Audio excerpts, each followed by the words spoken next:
So agriculture முடிஞ்சிருச்சு. Next வந்து பார்த்தீங்கன்னா இண்டஸ்ட்ரியல் செக்டார். சரிங்களா? Industrial sector is equally vital since it's promotes economic growth, provides self sufficiency and employment, generates demand for agriculture commodities and produces A ripple effect. சரிங்களா? So இது வந்து economic க்ரோத்துக்கு இம்பார்ட்டண்ட்டாக இருக்குது. Self சஃபிஷியன்சியாக மாற்றும் இந்தியாவை, எம்ப்ளாய்மெண்ட் ப்ரொமோட் பண்ணுது. சரிங்களா? ஸோ அக்ரிகல்ச்சர் கூட்ஸை, அக்ரிகல்ச்சர் கமாடிட்டியை யூட்டிலைஸ் பண்ணிக்குது. ஸோ அதுக்கான டிமாண்டை க்ரியேட் பண்ணுது. அதுக்கப்புறம் பார்த்திங்கன்னா ரிப்பிள் எஃபெக்டை உண்டு பண்ணுது. சரிங்களா? ரிப்பிள் எஃபெக்ட் அப்படின்னா எக்கனாமியில் எல்லா இதுவுமே வந்து டெவலப் ஆகிறதுக்கு உங்களுக்கு வந்து ஜாபும் நிறைய டெவலப் ஆகுது. ஓகேங்களா? எக்கனாமிக் க்ரோத்தும் நல்லாயிருக்கும். ஸோ அதனால் இது என்ன சொல்கிறாங்க, ரிப்பிள் எஃபெக்ட் கொடுக்குதுன்னு சொல்கிறாங்க இண்டஸ்ட்ரியை பொறுத்த வரைக்கும். சரிங்களா? India's industrial sector is divided into 4 subsectors. So இது ஞாபகம் வச்சுங்க, கிளியராக ஞாபகம் வச்சுங்க. இது மொத்தம் வந்து இண்டஸ்ட்ரியை வந்து 4ஆக பிரிக்கிறாங்க. ஒன்று வந்து mining and quarrying. So mining வந்து பார்த்திங்கன்னா இண்டஸ்ட்ரி தான் கொண்டு வராங்க. சரிங்களா? ப்ரைமரி செக்டரில் கொண்டு வரல. சரிங்களா? இது ஞாபகம் வச்சுங்க. ஃபஸ்ட்டு திரும்பி சொல்லியிருப்போம் போல் நேச்சுரல் ரிசோர்ஸஸ் அப்படிங்கும்போது, ஆனால் எப்படி இருந்தாலும் ஹவவர் இண்டஸ்ட்ரியல் செக்டரில் கொண்டு வராங்க மைனிங். சரிங்களா? இதை ஞாபகம் வச்சுங்க இந்த பாயிண்ட்டை. ரெண்டாவது வந்து பார்த்திங்கன்னா மேனுஃபேக்சரிங். ஓகே, இது ஆல்ரெடி சொன்னது தான். மூணாவது வந்து பவரு, கேஸு, வாட்டர் சப்ளை. நாலாவது கன்ஸ்ட்ரக்ஷன். மொத்தமாக 4 பிரிக்கிறாங்க. Mining and quarrying primary sector கிடையாது, இது வந்து இண்டஸ்ட்ரியல் செக்டர் தான். ஓகே, ஸோ இந்த மைனிங் அண்ட் குவாரிங் மட்டுமே எத்தனை பர்சன்டேஜ், 18% கான்ட்ரிபியூட் பண்ணுது டோட்டல் ஜிடிபியில். சரிங்களா? ஸோ கோல் மைனிங் பண்ணுறாங்க, நிறைய வேறு தாதுக்களும் என்ன பண்ணுறாங்க இந்தியாவில் மைன் பண்ணுறாங்க. சரிங்களா? ஸோ அதெல்லாமே உங்களுக்கு எதில் வந்துடுது, மைனிங் அண்ட் குவாரிங்கில் வந்துட்டு டோட்டலாக 18%. மேனுஃபேக்சரிங் வந்து பார்த்திங்கன்னா 8% கான்ட்ரிபியூட் பண்ணுது. சரி, மேனுஃபேக்சரிங்கிறது கம்பெனி இதெல்லாம் வந்துடும். Power, gas, water supply. Okay, power அப்படின்னும் போது எலக்ட்ரிசிட்டி, கேஸு, அதுக்கப்புறம் பார்த்திங்கன்னா வாட்டர் சப்ளை, இது மூணுமே சேர்த்து உங்களுக்கு 3%. கன்ஸ்ட்ரக்ஷன் வந்து 2%. ஸோ அதை பார்த்துங்க. நெக்ஸ்ட் வந்து the journey of Indian industry is quite interesting and can be summed up into 4 phases. சரிங்களா? இந்தியன் இண்டஸ்ட்ரி மட்டும் சொல்கிறாங்க. பேஸை 4ஆக பிரிக்கலாம். ஓகேங்களா? ஒன்று வந்து ஃபஸ்ட்டு பேஸு. சரிங்களா? ஃபஸ்ட் பேஸ் வந்து the period of industrial foundation 1951லேருந்து 65 வரைக்கும். ஓகேங்களா? ஒரு 15 வருஷம் என்ன பண்ணியிருக்காங்க, ஃபவுண்டேஷன் உண்டாயிருக்கு. சரிங்களா? ஃபவுண்டேஷன் பண்ணியிருக்காங்க 1965லேருந்து 80. ஓகே, நெக்ஸ்ட்டு 15 வருஷம் இண்டஸ்ட்ரியல் ஃபால். சரிங்களா? இண்டஸ்ட்ரி வந்து என்ன இருக்குது, இன்னும் டவுன் ஆகிருக்கு. ஏன்னா அந்த பீரியட் தான் நம்ம என்ன பார்த்தோம், 1975லாம் எமர்ஜென்சி கொண்டு வந்தாங்க. 1971 இந்தியா பாகிஸ்தான் வார் நடந்தது. சரிங்களா? ஸோ நிறைய பிரச்சனை இருந்தது. ஸோ அதனால் வந்து இண்டஸ்ட்ரியல் ஃபாலு. அதுக்கப்புறம் பேஸ் 3 1980லேருந்து 1991 வரைக்கும் பார்த்திங்கன்னா recovery. Okay, so first foundation பண்ணுறாங்க, திரும்பி என்ன ஆகிடுச்சு, ஃபால் ஆகிடுச்சு, அதுக்கப்புறம் ரெக்கவர் ஆகுது. சரிங்களா? இது வந்து எத்தனை வருஷம், 11 வருஷம் தான். அந்த ரீஃபார்ம் பீரியட் வரைக்கும் 1991 வச்சுட்டாங்க. இது வந்து 15, இது 15. பட் இது மட்டும் வந்து 91 நிறுத்திட்டாங்க. ஏன்னா அதுக்கப்புறம் நம்ம என்ன பண்ணிட்டோம், பெரிய ஸ்ட்ரக்சரல் ரீஃபார்ம் கொண்டு வந்தோம். சரிங்களா? ஸோ அந்த போஸ்ட் ரீஃபார்முக்கு அப்புறமா என்ன இருக்குது, பிக்கப் ஆகிடுச்சு. ஓகேங்களா? அது நம்ம என்ன சொல்கிறோம், போஸ்ட் ரீஃபார்ம் பீரியட்னு சொல்கிறோம். ஓகே, ஸோ 1980 வரைக்கும் ரெக்கவரி ஆகிருக்கு. சரிங்களா? ரெக்கவரி. அதுக்கப்புறம் வந்து போஸ்ட் ரிஃபார்ம் பீரியடில் நல்லாவே க்ரோத் இருந்தது. ஜஸ்ட் போஸ்ட் ரிஃபார்ம் பீரியட்னு சொல்கிறோம். Okay, next index of industrial production. சரிங்களா? இப்போ எப்படி நம்ம வந்து consumer price index, wholesale price இண்டெக்ஸ்னு சொல்கிறோமோ, இந்த மாதிரி இண்டஸ்ட்ரியல் ப்ரொடக்ஷன் எப்படி இருக்குது. ஓகேங்களா? மந்த்லி இதை விடுவாங்க. ஸோ யார், நேஷ்னல் ஸ்டாட்டிஸ்டிக்கல் ஆஃபீஸர் NSO தான் விடுறாங்க. சரிங்களா? முன்னாடி இதை வந்து CSIன்னு சொல்லியிருந்தோம், இப்போ அது பேர் மாற்றிட்டாங்க, நேஷ்னல் ஸ்டாட்டிஸ்டிக்கல் ஆஃபீஸ் NSO தான் விடுறாங்க இதை. சரிங்களா? இதை வச்சு நம்ம என்ன பண்ணிக்கலாம், இண்டஸ்ட்ரியோட பர்ஃபார்மன்ஸ் எப்படி இருக்குது, போன மாதத்துக்கு இந்த மாதத்துக்கும், போன வருஷத்துக்கு இந்த வருஷத்துக்கு எப்படி பர்ஃபார்மன்ஸ் இருக்குது அப்படின்னு சொல்லி பார்க்குறோம். சரிங்களா? IIP measures the change in volume of production. ஓகேங்களா? Change in volume of production in a given year. ஓகேங்களா? இதோடைய பேஸ் இயர் பார்த்தீங்கன்னா 2010-11. சரிங்களா? அதுதான் பேஸ் இயராக வச்சுருக்கோம். ஸோ அதை வச்சு தான் நம்ம பார்க்குறோம். It is an index reflecting growth in broad sectors of mining, manufacturing and electricity, and also the growth in use-based sectors of basic goods, capital goods and intermediate goods. So ரெண்டாக பிரிக்கிறாங்க. Okay, first வந்து mining, manufacturing, electricity. Okay, இது மூணுத்தையும் first தனியாக பிரிக்கிறாங்க. இதனுடைய க்ரோத்தை பார்க்குது. அது மட்டும் இல்லாமல் யூசர் பேஸ்டு, சரிங்களா, use based basic goods, capital goods, intermediate goods, இப்படி தனியாக பிரிக்கிறாங்க. சரிங்களா? ஃபஸ்ட்டு ப்ராட் செக்டராக பிரிக்கிறாங்க. மைனிங், மேனுஃபேக்சரிங், எலக்ட்ரிசிட்டி, அது 3. இன்னொன்று யூஸ் பேஸ்டாக பிரிக்கும்போது basic goods, capital goods, intermediate goods அப்படின்னு சொல்லி 3ஆக பிரிக்கிறாங்க. சரிங்களா? இது ரெண்டுத்தையுமே பார்க்குறது யார், NSO தான். இது ரெண்டுமே வந்து IIPயில் வருது, இண்டஸ்ட்ரியல் இண்டெக்ஸ் ஆஃப் இண்டஸ்ட்ரியல் ப்ரொடக்ஷனில் வருது. சரிங்களா? It is calculated monthly. ஓகேங்களா? It is calculated monthly by the NSO which also calculates the index of core industries. சரிங்களா? அப்போ NSO பொறுத்த வரைக்கும் IIP மட்டும் பண்ணல, ICIயும் பண்ணுறாங்க. இண்டெக்ஸ் ஆஃப் கோர் இண்டஸ்ட்ரீஸ் அதுவுமே அவங்க வந்து பப்ளிஷ் பண்ணுறாங்க. கோர் இண்டஸ்ட்ரி அப்படின்னா என்னென்னா ஒரு 8 இண்டஸ்ட்ரியாக கோர் இண்டஸ்ட்ரியாக பண்ணியிருக்காங்க. சரிங்களா? டிஃபைன் பண்ணியிருக்காங்க. So 8 industries namely refinery products.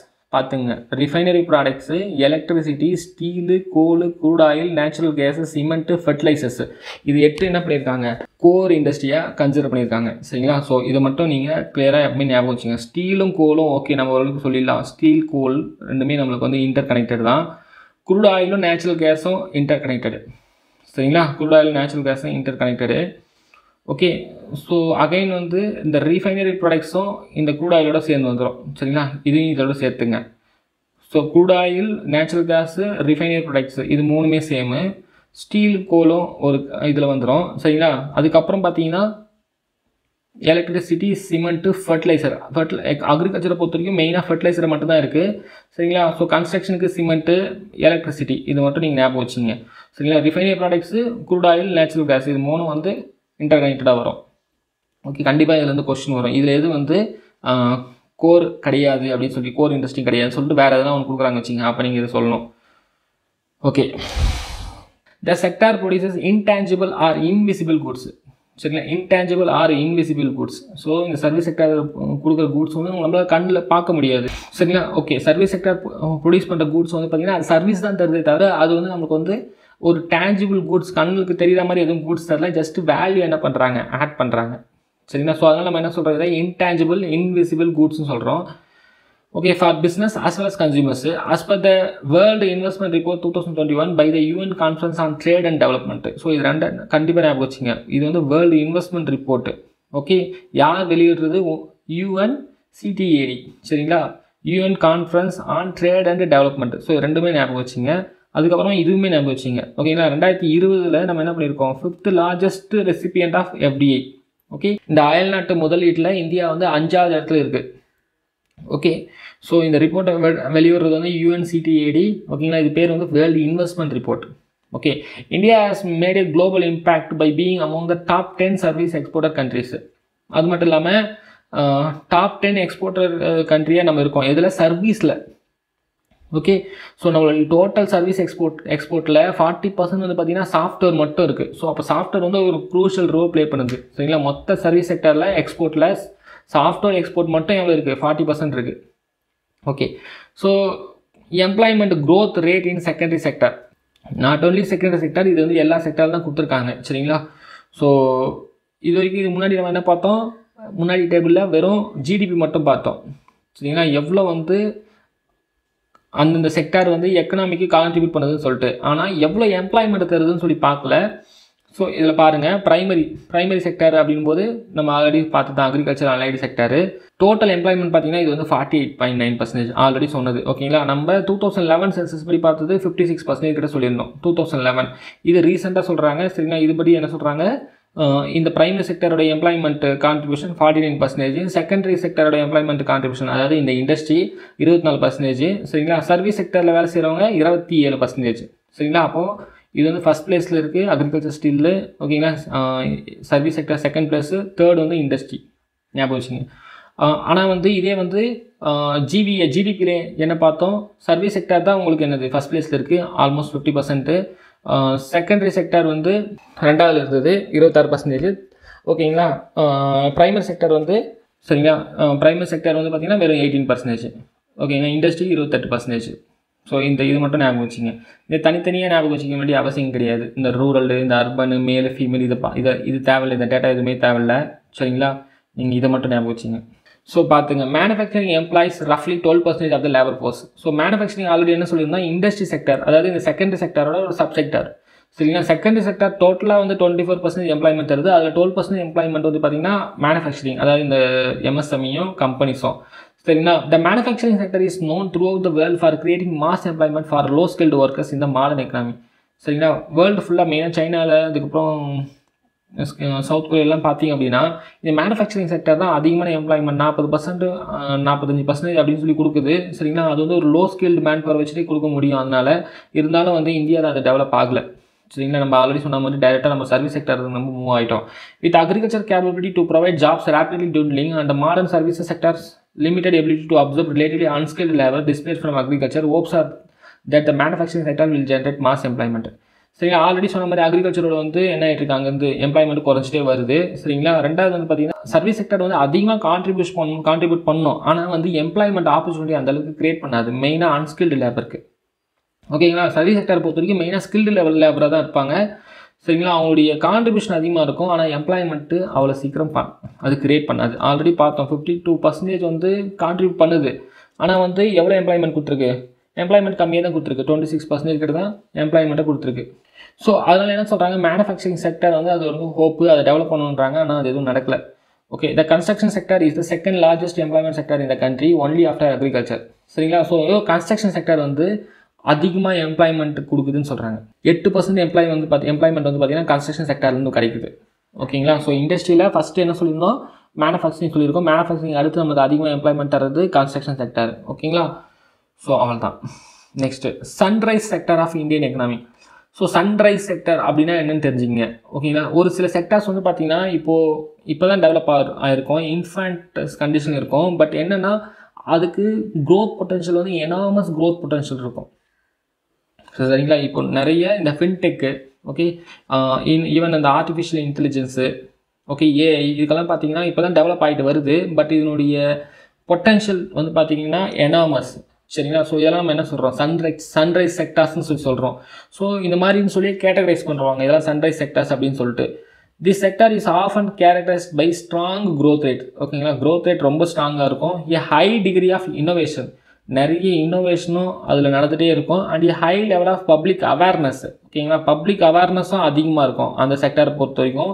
With investors attracted. ஓகேங்களா, நிறைய இன்வெஸ்டர்ஸ் வந்து அட்ராக்டட். ஓகேங்களா, அவங்க வந்து இன்வெஸ்ட்மெண்ட் பண்ணுறதுக்கு ரெடியாக இருப்பாங்க. Existing Indian industries that may be categorized as sunrise sectors are likely to benefit the economic in terms of job creation and business growth. ஓகேங்களா, அது மட்டும் இல்லாமல் இது வந்து ஜாப் கிரியேஷன் பண்ணுறது, பிஸ்னஸ் க்ரோத்துக்கும் ஹெல்ப் பண்ணுது. சரிங்களா, டைரெக்டாக இங்கே போட்டலாம் ஜாப் கிரியேஷன். ஓகே, நெக்ஸ்ட்டு என்னென்ன எக்ஸாம்பிள் கொடுக்குறாங்க பாருங்கள். Green energy, fintech, IT, electronics, pharmaceuticals, automobiles, healthcare, infrastructure sector, retail sector, processing plants and other emerging sectors of the Indian economy are part of the sunrise sector. சரிங்களா, இது ஒரு பார்த்துங்க. Okay, so already சொன்ன மாதிரி இந்த organised லேபர்னா என்ன, unorganised லேபர்லாம் என்ன, organise செக்டர்னா என்ன, அன்ஆர்கனைஸ் செக்டர்னா என்ன. டாடா கார் கம்பெனியில் ஓகேங்களா ஒருத்தர் ஒர்க் பண்ணுறாரு. சரிங்களா, ஸோ இன்னொருத்தர் வந்து பார்த்தீங்கன்னா ஒரு டீ ஷாப்பில் ஒர்க் பண்ணுறாரு. ஓகேங்களா, ஸோ இவர் வந்து பார்த்தீங்கன்னா இவருக்கு ஒரு 50,000 சேலரி, இவருக்கு வந்து பெர் டே ஓகேங்களா ஒரு 500 rupees வேஜ். ஓகேங்களா, இவர் தான் நம்ம என்ன சொல்கிறோம், இவர் வந்து நம்ம ஆர்கனைஸ்டு லேபர்னு சொல்கிறோம், இவர் வந்து அன்ஆர்கனைஸ்டு லேபர்னு சொல்கிறோம். இது வந்து ஆர்கனைஸ்டு செக்டர், இது வந்து அன்ஆர்கனைஸ்டு செக்டர். இதில் வேலை செய்கிறவங்க இதெல்லாமே. ஏன்னா இந்த செக்டரை பொறுத்த வரைக்கும் பார்த்தீங்கன்னா இவருக்கு வந்து எம்ப்ளாய்மெண்ட் வந்து கேரண்டட் எம்ப்ளாய்மெண்ட் இருக்கும், பிஎஃப் இருக்கும். சரிங்களா, நிறைய சோஷியல் செக்யூரிட்டி இருக்கும், மெடிக்ளைம் இருக்கும். ஓகே, இன்கேஸ் எதனா ஆக்சிடென்ட் எதனா ஆச்சுன்னா அன்ஃபார்ச்சுனேட்டாக, சரிங்களா, ஸோ அதுக்கான சப்போர்ட்டிங் சிஸ்டம்ஸ் இருக்கும். ஓகே, அதுக்கப்புறம் பார்த்தீங்கன்னா ஏர்ன்டு லீவ்ஸ் இருக்கும். ஓகேங்களா, ஸோ இந்த மாதிரி நிறைய இருக்கும், பிஎஃப் அந்த மாதிரி எல்லாமே இருக்கும் இவங்களுக்கு. ஓகே, ஸோ இவங்க வந்து பார்த்தீங்கன்னா they are controlled by labour. டக்குன்னு இவங்களை வந்து என்ன controlled by Indian labour act நிறைய இருக்குது. சரிங்களா, இவங்களை சேஃப்கார்ட் பண்ணுறதுக்கு. சரிங்களா, ஸோ அவங்க மாதிரி இம்மிடியட்டாக நம்ம ஆக்ஷன் எடுத்துட முடியாது. எம்ப்ளாயர் வந்து டக்குன்னு வேலையை விட்டு தூக்கிட முடியாது. சரிங்களா, சம் கண்ட்ரோல் இருக்குது. பட் அதை இப்போ கொஞ்சம் டைல்யூட் பண்ணிட்டே வராங்க. ஓகே, ஆனால் இங்கே வந்து பார்த்தீங்கன்னா இவங்களுக்கு எந்த ஒரு ஜாப் செக்யூரிட்டியும் இருக்காது, எந்த ஒரு சோஷியல் செக்யூரிட்டியும் இருக்காது. ஓகேங்களா, பிஎஃப், இஎஸ்சி எதுவுமே இருக்காது. இவங்களுக்கு டெய்லி வேஜரு, மந்த்லி அமௌண்ட் கிடையாது, எதுவுமே இவங்களுக்கு வந்து கேரண்டட் கிடையாது. ஸோ இதுதான் நம்மளுடைய ஆர்கனைஸ் செக்டர். சிம்பிளாக சொல்லணும்னு பார்த்தீங்கன்னா அந்த எக்ஸாம்பிள் எடுத்துகிட்டு இங்கே பாருங்கள்.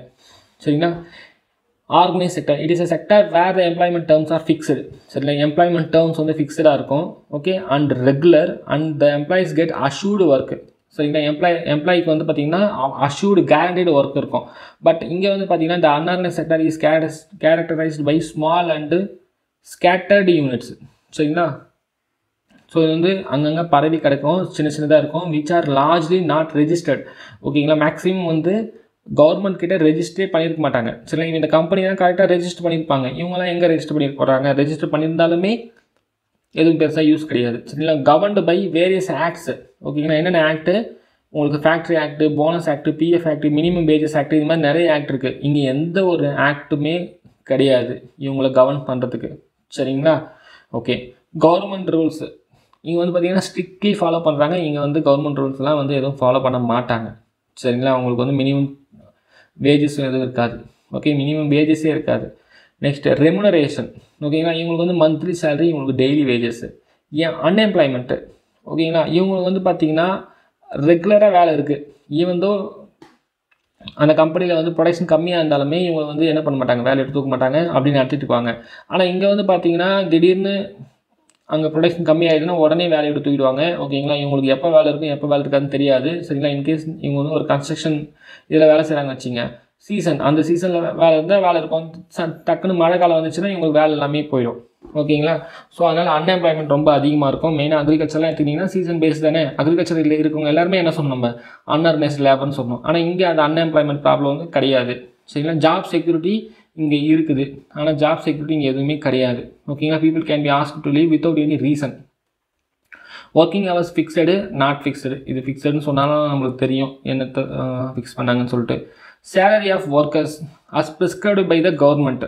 சரிங்களா, கவர்மெண்ட் ஃபிக்ஸ் பண்ணது மினிமம் வேஜஸ்லாம் வந்து ஃபாலோ பண்ணணும். இங்கே எதுவுமே வந்து கிடையாது. கவர்மெண்ட் ஃபிக்ஸ் பண்ண சேலரியோட கம்மியாக தான் கிடைக்கும். கான்ட்ரிபியூஷன் டு பிஎஃப் இருக்குது, பிஎஃப் கிடையாது. சரிங்களா, இன்க்ரிமெண்ட் இன் சேலரி கரெக்டாக ரெகுலராக இருக்கும், இங்கே கிடையாது. சரிங்களா, பெனிஃபிட்ஸ் அண்ட் பெர்க்யூசிட்ஸ். ஓகேங்களா, பெனிஃபிட்ஸ் அண்ட் பெர்க்யூசிட்ஸ் வந்து பார்த்தீங்கன்னா employees gets add and benefits like medical facilities, pension, leave, travel compensation, LFC இதெல்லாம் கிடைக்கும். இவங்களுக்கு எதுவுமே கிடைக்காது. ஓகேங்களா, examples government employees, registered industrial workers. இங்கே பார்த்தீங்கன்னா ஹோம் பேஸ்டு ஒர்க்கர்.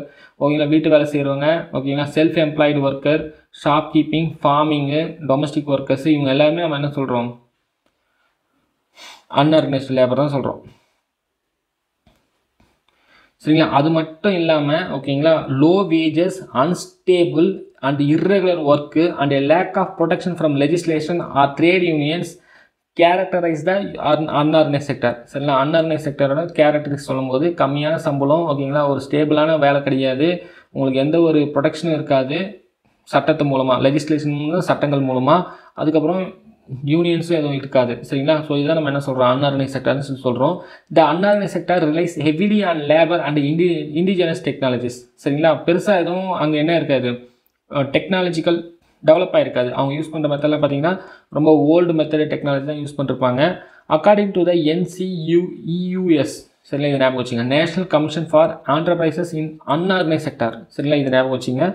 இது என்ன சொல்லுதுன்னா, the unorganise sector comprises of all unincorporated private enterprise. சரிங்களா, முதல்ல இந்த ஞாபகம் வச்சுங்க, இன்கார்பரேட்டட் கிடையாது. இன்கார்பரேட்டட்னா ரெஜிஸ்டர்டு. இது வந்து unincorporated private enterprises owned by individuals or households. ஓகேங்களா, ஓன்டு பை இண்டிவிஜுவல்ஸு இல்லைனா households engage in the sale and production of goods and services operated on a proprietary or partnership basis. சரிங்களா, ஒரு இண்டிவிஜுவலோ இல்லை வந்து ஒரு குடும்பமோ ப்ரொப்ரைட்டரியாவோ இல்லை பார்ட்னர்ஷிப்போவோ ஒரு unregistered private என்டர்பிரைசஸை own பண்ணியிருக்கு. ஆனால் எத்தனை பேரை வேலை வச்சுருக்காங்க, with fewer then 10 total workers. 10 பேருக்குள்ளே வந்து வேலை செய்கிறாங்க, 10 பேருக்குள்ளே சரிங்களா தான் வேலையை வச்சுருக்காங்க அப்படின்னா அது எல்லாமே நம்ம என்ன சொல்கிறோம், அன்ஆர்கனைஸ்ட் லேபர், அன்ஆர்கனைஸ்ட் செக்டார் அப்படின்னு சொல்லணும்னு சொல்லி இவங்க சொல்கிறாங்க. NCUES சொல்கிறாங்க. சரி, national commission for enterprises in unorganised sector சொல்கிறாங்க, இவங்களுடைய கிளாஸிஃபிகேஷன். ஓகே, அதுக்கப்புறம் பார்த்தீங்கன்னா அன்ஆர்கனைஸ்ட் லேபர் மாதிரி இன்னொன்று வந்து பார்த்தீங்கன்னா இன்ஃபார்மல் ஒர்க்கர்ஸ்னு சொல்லியிருக்காங்க. சரிங்களா, ஸோ இந்த அன்ஆர்கனைஸ்ட் லேபருக்கும் இந்த இன்ஃபார்மல் ஒர்க்கர்ஸ்க்கும் டிஃப்ரென்ஸ் பார்த்துங்க. Informal workers are defined as those who work in unorganized firms or families, excluding regular workers with social security benefits and workers in the formal sector who do not get any employment benefits, social security from their employees. சரிங்களா, இது சிம்பிளாக சொல்லணும்னா இவங்களும் இந்த மாதிரி வேலை செய்கிறாங்க. இவங்க வந்து பார்த்திங்கன்னா ஒன்று அன்ஆர்கனைஸ்டு ஃபார்மில் வேலை செய்வாங்க, இந்த மாதிரி நம்ம அக்ரிகல்ச்சர் இந்த மாதிரி நம்ம சொன்ன அன்ஆர்கனைஸ்ட் செக்டாரில் வேலை செய்கிறாங்க. ஓகேங்களா, இல்லை ஃபார்மல் செக்டார்லையும் இவங்க வேலை செய்வாங்க, அதாவது ஆர்கனைஸ்ட் செக்டார்லையும் வேலை செய்வாங்க. ஆனால் அகைன் இவங்களுக்கு வந்து பார்த்திங்கன்னா எந்த ஒரு எம்ப்ளாய்மெண்ட் பெனிஃபிட், சோஷியல் செக்யூரிட்டி எதுவுமே இருக்காது. சரிங்களா, இப்போ நம்ம பேங்கிங்லேயே பார்த்தீங்கன்னா நீங்கள் வந்து டெம்பரரி சப்ஸ்டாஃப்னு சொல்லி நம்ம என்ன பண்ணியிருப்போம், வச்சுருப்போம். சரிங்களா, நீங்கள் ஒரு பெரிய ஆஃபீஸ்லாம் பார்த்தீங்க அப்படின்னா அந்த க்ளீனிங் ஒர்க்கர்ஸ்லாம் இருப்பாங்க. ஓகேங்களா. இவங்கெல்லாம் பார்த்தீங்கன்னா கான்ட்ராக்ட் பேஸில் வச்சுட்டோம். ஓகேங்களா. ஸோ முன்னாடிலாம் பார்த்தீங்கன்னா இது வந்து கான்ட்ராக்ட் பேசிஸ் கிடையாது, டெம்பரரி ஸ்டாஃப்ன்ற கான்செப்டே கிடையாது. எல்லாருமே பர்மனன்ட் ஸ்டாஃப்னு இருந்தாங்க. சரிங்களா. அவங்களுக்கு வந்து கரெக்டான சம்பளம் கொடுத்துருந்தாங்க. இந்த டெம்பரரி ஸ்டாஃப்லாம் பார்த்தீங்கன்னா நம்ம எப்போனாலும் அந்த பர்டிகுலர் மேனேஜர் எப்போனாலும் நம்ம இந்த வேலையை தூக்கிக்கலாம். சரிங்களா. அவங்க வேலை செய்கிற இடம் எங்கே? பேங்க்கு. ஓகேங்களா. பேங்க் வந்து பார்த்தீங்கன்னா ஒரு ஆர்கனைஸ்டு என்டைட்டி. ஓகேங்களா. ஆனால் இந்த பர்டிகுலர் ஸ்டாஃப் வந்து டெம்பரரி ஸ்டாஃப் வந்து பார்த்தீங்கன்னா அவர் வந்து ஒரு ரெகுலர் எம்ப்ளாயர் கிடையாது. சரிங்களா. ஸோ அவருக்கு எந்த பெனிஃபிட்டுமே கிடையாது. அப்போ நம்ம இவர் என்ன சொல்கிறோம்? இன்ஃபார்மல் ஒர்க்கர்னு சொல்கிறோம். ஓகேங்களா. இல்லை இவங்க வந்து நேராகவே அன்ஆர்கனைஸ்ட் நான் சொன்ன மாதிரியே ஒரு டீ ஷாப்லையோ இல்லை வேறு எங்கன்னா இந்த மாதிரி நம்ம மேலே சொன்ன எல்லா இடத்துலையும் வேலை செய்கிறாங்க, ஒரு விவசாயத்தில் வேலை செய்கிறாங்கன்னா அவங்களையும் நம்ம என்ன சொல்லலாம்? இன்ஃபார்மல் ஒர்க்கர்னு சொல்கிறோம். ஓகேங்களா. அன்ஆர்கனைஸ்ட் செக்டாரில் வேலை செய்கிறாங்க, இல்லை ஆர்கனைஸ்ட் செக்டாரில் வேலை செய்கிறாங்க. But anyway they are not getting employment benefit, social security from their employers. சரிங்களா. Okay friends, thank you.